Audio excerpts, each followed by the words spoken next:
Welcome everybody. Lighting Essentials free tabletop course. We're going to be talking about the arc of beauty, the circle of beauty, whatever you want to call it. I call it back and side lighting.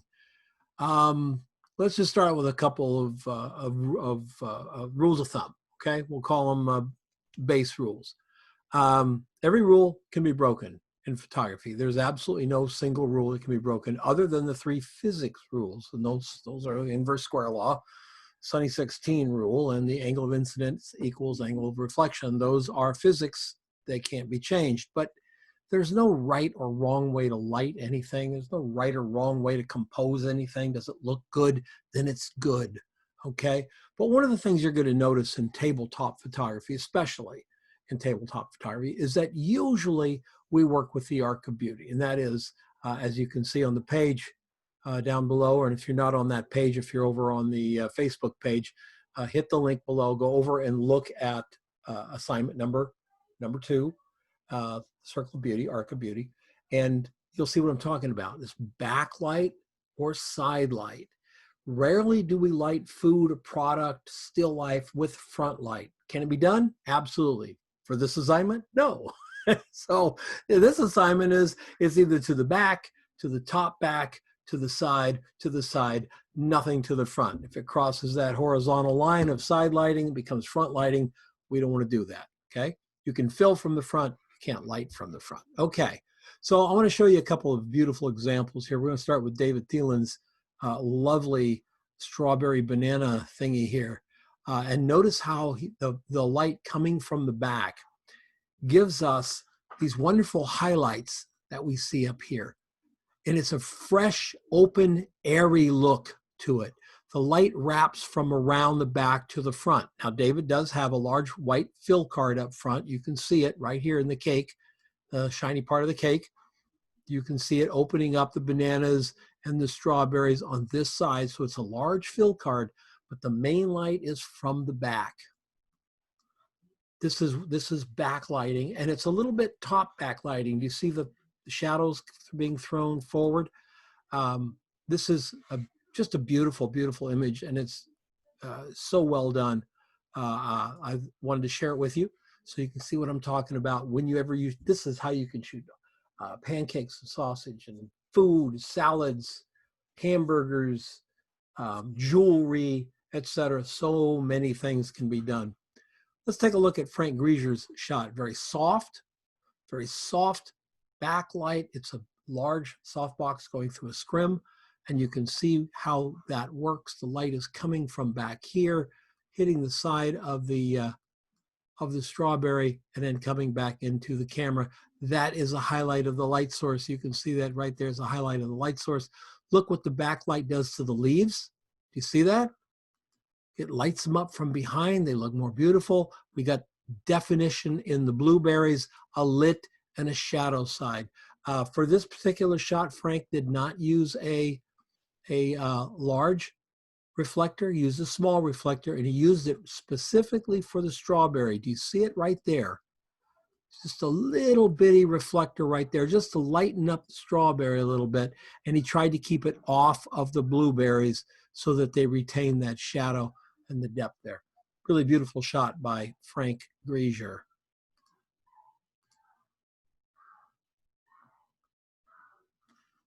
Barbara Sherman did this very dark photograph. I love it. It's moody.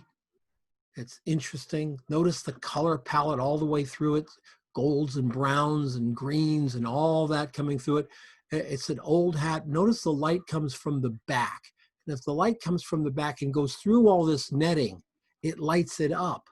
And it gives it dimension because the light is wrapping and giving a little bit of light right on the edge of each thread there, and a little bit of shadow on the other side, and that just brings it up. Now, Barbara did bring in a fill card to this side over here. You can imagine it's off camera here because you can see it reflected here and all up in here is a little fill card coming back into this to keep this open. But the main light is coming from the back, and that's what we're talking about, main light. If you decide to use a second light, or if you decide to use a a kicker or something, that's fine. But we're talking about the main light, the overriding main light. Mordecai, very talented photographer in Brooklyn, New York. I was going to say Brooklyn, California, but that's not where he lives. He lives in New York. In Brooklyn, New York, he side-lit the zucchini squash. So the light is coming from the side over here. And he's got a little one coming from the side over here. I think that's a fill card, if I remember right. I think it is. But look what it's doing to the squash. It's actually lighting up the squash in here. Isn't that beautiful? But the side light gives us a highlight down the side of the squash as the light stops reflecting. The highlight stops reflecting. That's an actual image of the light source. As it stops reflecting back, we get the true value of the zucchini squash, the green. You can see the highlight. That's a specular of the light source itself. There again, nice in here. Then it kind of comes back and gives us the green. And notice this little bitty light right there. That's a tip off. We've got a little bit of a fill outside of the image over here, filling in so that the bottom part of this particular squash doesn't go too dark, black, and become muddy so we can't see it. Let's keep on going here. We've got Alex Baker, wonderful photographer in Spain. She's got it set up so it appears to be window light. As a matter of fact, I can't remember if this is window light that Alex is using or if she's doing it with a softbox scrim apparatus. She's equally talented with both, so I don't know on this. And it doesn't really matter. What matters is that the main light's coming from behind, catching that bowl on the edge. Look what's doing to the leaf there. The leaf, angle of incidence on the leaf, angle of reflection out there towards that softbox. And of course, we get a perfect specular recording of that softbox up here. So it could be a scrim as well. It looks like it has a bit of a box shape, so it could be a softbox close to a scrim. Notice how the backlight gives us all the shine on that orange, all those little shiny parts here as well. She's also angled the knife so that the knife picks up the light source and gives us a nice bright blade. If you're shooting shiny blades that are black because they're not reflecting anything, you're doing it wrong. The blade has to reflect something. We want silver shiny blades. We don't want black blades unless it's a black knife. Okay, we don't want gray. We don't want trees reflected in it. We want an even, clean light there. So let me get rid of all these sketches on here so you can see Alex's beautiful shot again. Alex Baker in Spain. Isn't that lovely? Sarah Flannery, wonderful food shooter in New Jersey. She's got her light way back up there, coming down. You can see it's coming a little bit. So we've got a little bit of an angle to that line, to that light. You can see it's driving a shadow a little bit to an angle under the avocados. Look at the light source. Look at the light source. Look at the light source reflecting on the avocado. It's wet, it's shiny, it reflects. Also, you'll notice up front, very large fill. Do you see that up front? There's something over here. I believe I think she's got a card or something to fill in that particular seed there so that it doesn't go really, really dark. Now, she's not really attempting to fill in a lot of the bowl. The bowl itself is getting filled in because angle of reflection to the camera is the same as the angle of reflection down to that bright, shiny specular on the slate. This whole white, bright area on the slate is a reflection of the light source. This is the softbox reflected back in that semi-glossy slate. This really isn't a shadow as much as it's the reflection on the shiny slate of the underside of this bowl. Play with it. You'll see what I'm talking about.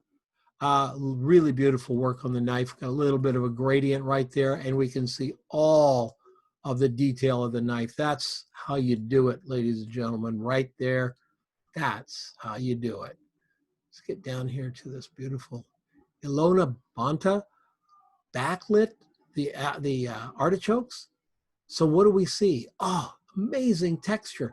You lose this texture if you front light it. You're just not going to see it because the backlight puts a little highlight on every little part of it. And as it goes around to the back, it throws a shadow down and we pick up these little edges. Look at this beautiful detail in here. This is backlighting, which is essentially side lighting. It's just coming from the back, right? Whether it comes from the left side or the right side or the back, it's still side lighting to the subject. To the camera, it's backlighting, but to the subject, it's coming from an oblique angle. Just think of it that way. And look at the detail inside the avocado, the artichoke. Isn't that just beautiful? Stunning photograph. If this had been shot with a softbox right over the top, right from camera lens, like a beauty shot would be done with a model or something, we wouldn't see this detail. But that wouldn't necessarily make it a wrong photograph, but we wouldn't see the detail. Getting this detail is part of what we want to do. Matt Emick, I thought, just did a beautiful job with these two strawberries. Matt's a really talented photographer and building his business as we speak. He used a very shallow depth of field to bring this particular strawberry to the fore, but notice the light back here getting the top of the strawberry and coming this way. Also notice you can see a very substantial fill card in this side of the strawberry. You can see it lighting up this side of the wood. And notice as this strawberry blocks that fill card, we get a much darker shadow on that strawberry, but the light wraps around beautifully. And then all this out of focus, bright wood, it's just really, really beautiful. It's a lovely composition pushed off just a little bit to the side, so it's not totally centered, and just a really, really great shot. Would make a beautiful print and will look great in Matt's Matt's portfolio for sure. Mike Carpenter took a very interesting turn here with a super dark apple shot. He wanted mood, he wanted mystery, he wanted it to seem otherworldly in a way, and he accomplished that by a little bit of underexposure and some beautiful light. Keeping the light wrapped around the apple is key here. He's got a fill card over here, and then he's side lighting it from slightly back there, slightly back. And the reason it's slightly back is to catch that highlight right there. If it's totally side lit, it may not give us a highlight. He moved it till we got that specular on the apple. And notice how he's retained detail all the way through the reflection. Just a really, really nice shot by Mike Carpenter. Something that I think, these type of extraordinary photographs will get you noticed by art directors, photo editors, where just, putting an apple on a table may not do it. This is, try to show us something we haven't seen before. Great shot from Mike Carpenter. Barbara Sherman again, and we've got, of course, side lighting on the colorful carrots. You can see the side coming in there, side lighting and the arc of beauty, and that gives us detail and texture and also dimension all the way through here. We can really see the roundness of these carrots from that side lighting. Highlight, mid-tone, shadow, highlight, mid-tone, shadow, highlight, mid-tone, shadow. Gives us dimension. Great composition, lovely group of carrots. And that's Barbara Sherman. Again, Barbara is a Arizona photographer from up north in the Flagstaff area. So let's go back through them again. Really great shots. Barbara Sherman, Mike Carpenter's lovely apple with the slight backlight here. Matt Emick's natural light. I believe this is a window. I think it's all it is a window, and Matt's coming right down, letting that window light up these strawberries. Ilona Banta's exceptionally beautiful artichokes. Sarah Flannery's avocados. Alex Baker's oranges in the bowl. Really, really beautiful backlight there. Mordecai's strange and weirdly lit zucchini squash. I think those are zucchini squash, aren't they? Maybe they're cucumbers. I'm not really sure now that I look at them. I'm going with zucchini squash. Barbara Sherman's old hat, main backlight, and some nice fill from the front. Frank's super soft strawberry shot, and David Thielen's nice bright poppy strawberry shot.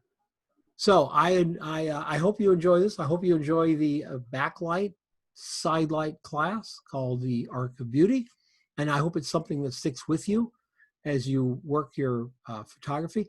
The Arc of Beauty is not something we do in shooting people, however.